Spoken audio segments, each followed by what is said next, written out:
ఇప్పుడు మీ దగ్గర ఎవరి దగ్గరైనా వాగ్దానాలు ఉంటే దయచేసి నాకు ఇవ్వగలరా ప్లీజ్? మీ దగ్గర ఏమైనా వాగ్దానాలు ఉంటాయి? చాలా విలువైన సబ్జెక్ట్ ఈరోజు మీకు చెప్పబోతున్నాను. కాబట్టి ఎవరైనా అమ్మాయిలు, మీ దగ్గర ఉన్న అబ్బాయిలు కానివ్వండి, అమ్మాయిలు కానివ్వండి, మీ దగ్గర ఉన్న ఒక 2-3 ఇవ్వండి చాలు, మరీ ఎక్కువ వద్దు నాకు. 2-3 ఇవ్వండి. వాటి గురించి కొంత ఆలోచన చేసి అప్పుడు మనం వాక్య భాగంలోనికి వెళ్దాం. జాగ్రత్తగా ఆలోచించండి రాత్రి, ఎక్కువ వద్దులేండి, కొన్ని ఇవ్వండి చాలు. రైట్, ఇలాంటివి నా దగ్గర కూడా చాలా ఉన్నాయి. మొదటిది, ఈ అబ్బాయి పేరు జి శ్రీను. ఈ అబ్బాయికి వాగ్దానం ఏమని వచ్చిందంటే, యెహోవా నీకు సంపూర్ణమైన బహుమానం ఇచ్చును అని వచ్చింది. చూడండి, జి శ్రీన్ అనే అబ్బాయికి వెనకాల జి శ్రీన్ పేరు కూడా ఉంది. యెహోవా నీకు సంపూర్ణమైన బహుమానం ఇచ్చును అని వచ్చింది. ఇంతకీ ఈ వచనం ఎక్కడుందంటే రూతు గ్రంథం 2వ అధ్యాయము 12వ వచనం. ఒకసారి అందరూ తీయండి. రూతు గ్రంథం, దయచేసి అందరూ బైబిల్ తీయాలి. రూతు గ్రంథం 2వ అధ్యాయము, రూతు గ్రంథం 2వ అధ్యాయము 12వ వచనంలో ఈ మాట వ్రాయబడింది. ఏమని వ్రాయబడిందంటే, ఈ అబ్బాయికి వచ్చిన వాగ్దానం ఇది ఒక అబ్బాయికి, జి శ్రీనుకు వచ్చింది. ఇది ఏమని వచ్చిందంటే, యెహోవా నీకు సంపూర్ణమైన బహుమానం ఇచ్చును. రూతు గ్రంథం 2వ అధ్యాయము 12వ వచనం చదవండి. యెహోవా నీవు చేసిన దానికి ప్రతిఫలం ఇచ్చును. ఇశ్రాయేలు దేవుడైన యెహోవా రెక్కల క్రింద సురక్షితంగా నుండునట్లు నీవు వచ్చితివి. ఆయన నీకు సంపూర్ణమైన బహుమానం ఇచ్చునని ఆమెకు ఉత్తరం ఇచ్చెను. ఇంతకీ వాగ్దానం ఎవరిది? రూతుది. రూత్ ఎవరు? స్త్రీ. ఈ జీ శ్రీన్ ఎవరు? పురుషుడు. ఈ వాగ్దానం ఎవరికి వచ్చింది? రూత్కి. ఇంతకీ ఈ వాగ్దానం ఎవరు చేసింది? 10వ వచనం.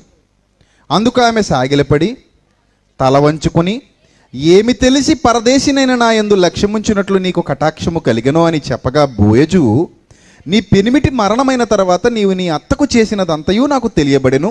నీవు నీ తల్లిదండ్రులను, నీ జన్మభూమిని విడిచి ఇంతకు ముందు నీవు ఎరుగని జనమునొద్దకు వచ్చితివి. యెహోవా నీవు చేసిన దానికి ప్రతిఫలం ఇచ్చును. ఎవరికి ఈ మాటలు? ఎవరికి?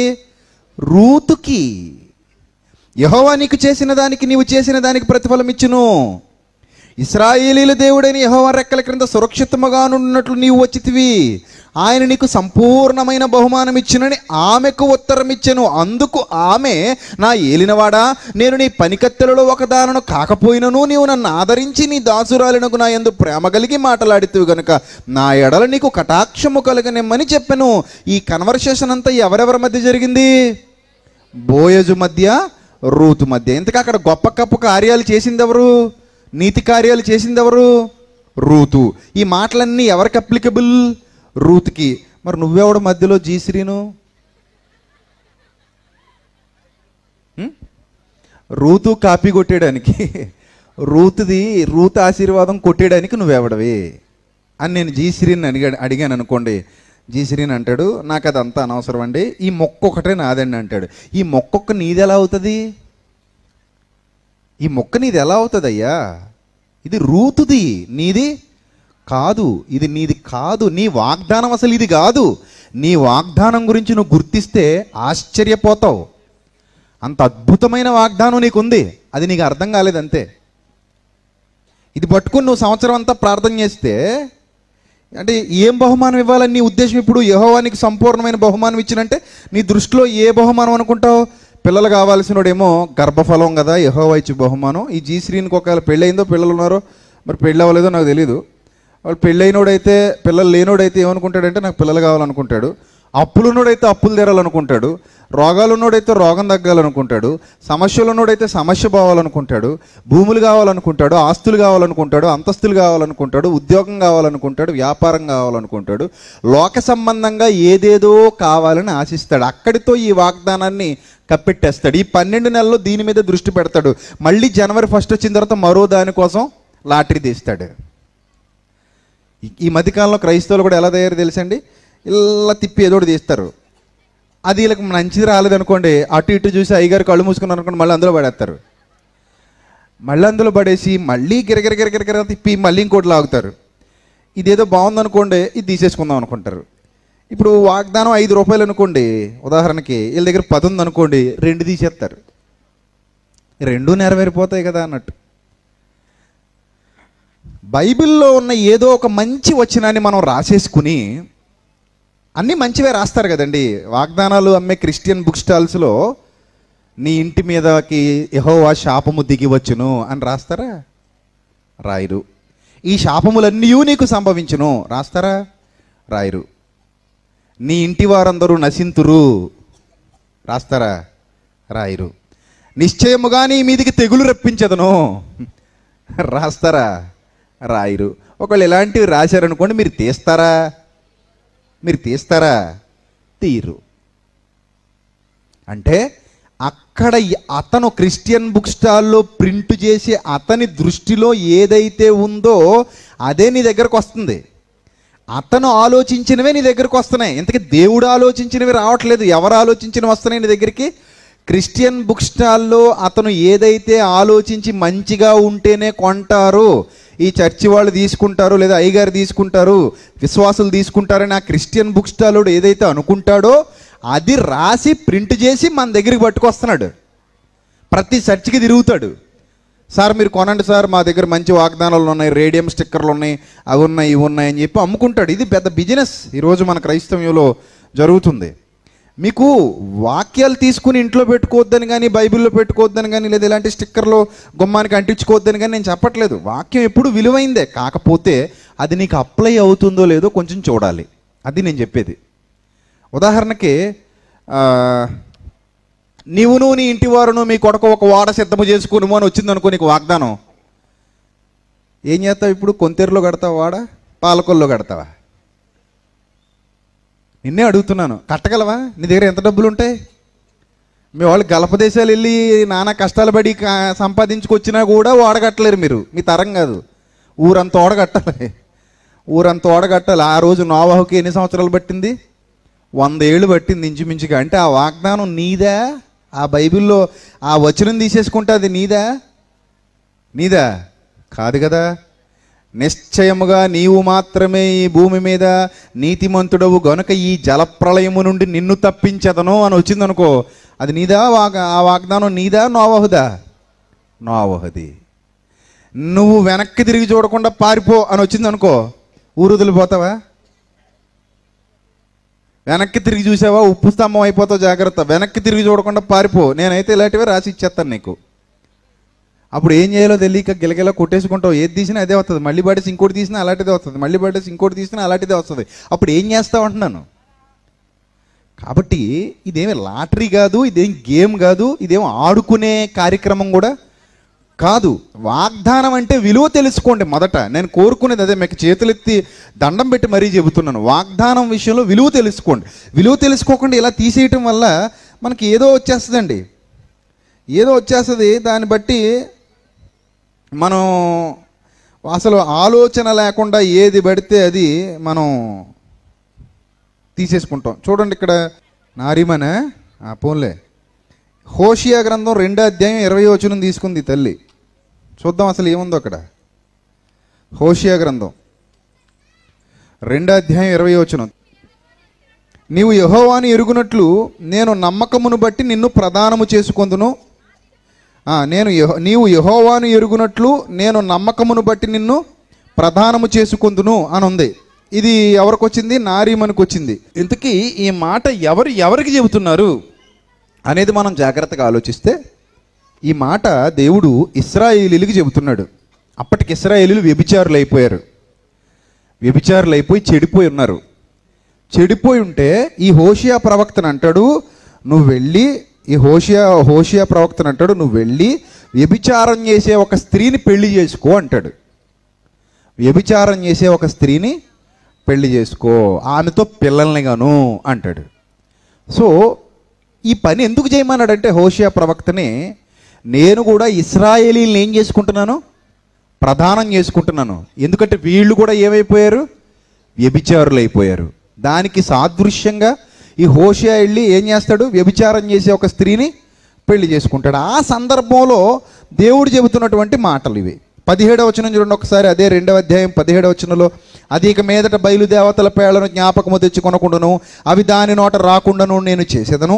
ఆ దినమును నేను నా జనుల పక్షముగా భూజంతువులతోనూ ఆకాశ పక్షులతోనూ నేలను ప్రాకు జంతువులతోనూ నిబంధన చేయుదును. ఇవన్నీ ఇశ్రాయేలీయులను ఉద్దేశించి మాట్లాడుతున్నాడు. నీవు యెహోవాను ఎరుగునట్లు నేను నమ్మకమును బట్టి నిన్ను ప్రధానము చేసుకుందును అంటే, ఇప్పుడు నారీమని అంటే ఉన్నారు ఇక్కడ ఆవిడ లేరా? ఏ సిగ్గుపడకండి, పర్లేదులే. లేరా? ఎంత వయసు ఉంటుంది ఆమెకి? 38 ఏళ్ళ మీ అమ్మగారా? రైట్. మీ అమ్మగారు బాప్తిజం పొంది ఎన్ని సంవత్సరాలు అవుతుంది? పెళ్ళికి ముందే తీసేసుకున్నారంటే నువ్వు పుట్టక మునుపు. అంటే ఇప్పుడు మీ అమ్మగారికి 38 అంటే పెళ్ళి కనీసం ఒక 18 ఏళ్ళకి అయ్యి ఉండొచ్చు, అంతేనా? ఒక 18 ఏళ్ళు అనుకుందాం అప్రాక్సిమేట్లీ. ఒక 18 ఏళ్ళకి పెళ్ళి అయింది అనుకుంటే నేటికి ఆమె బాప్తిజం తీసుకుని ఎన్ని సంవత్సరాలు అవుతుంది? ఒక 20 ఏళ్ళు అవుతుంది ఇంచుమించుగా, అంతేనా? 20 ఏళ్ల కిందట బాప్తిజం పొందిన ఆవిడికి ఇది ఏమైనా సెట్ అవుతుందా? మీరే చెప్పండి. 20 ఏళ్ల కిందట బాప్తిజం పొందిన నారీమణి గారికి ఈ వచనం సెట్ అవుతుందా? ఇది ఒక వ్యభిచార స్త్రీని పెండ్లి చేసుకోమని హోషేయకు దేవుడు చెప్పింది. ఇశ్రాయేలీయులు వ్యభిచారులు అయిపోయారు కాబట్టి వాళ్ళను ఉద్దేశించి వ్రాయబడిన మాట. ఇప్పుడు ఈ నారీమణి గారు 20 ఏళ్ళ కిందట వాళ్ళ అమ్మాయే పెళ్ళిడికి వచ్చింది.